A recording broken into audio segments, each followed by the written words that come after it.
Hindi ako DDS, hindi ako pinklawan. Pero ako lang ba yung nakakapansin na ang bilis nilang hulihin si Bato?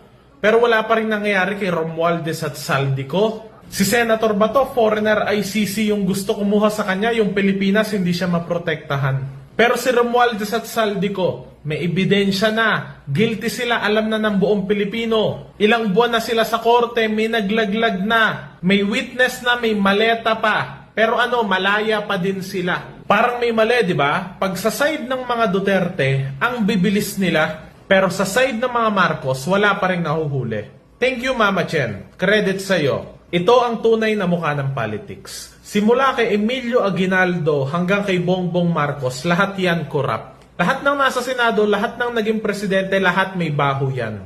Kay Pinoy, kay Duterte may kupit. Pero sa term ni Bongbong Marcos, pinakamalakas ang nakawan. Halos ang pangungupit, sobrang garapalan, wala nang natitira sa taong bayan. Nung si Duterte yung nakaupo, takot pa sila. Kaya yung kupit nila dati, kurut-kurut lang. Balik tayo sa point ko na lahat yan may baho.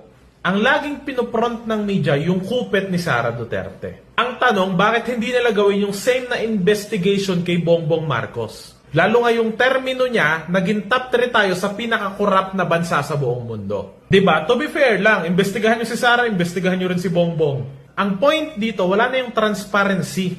Napaka-bias na ng Senate, ng media, ng Supreme Court, na pagdating sa Duterte, napaka-bias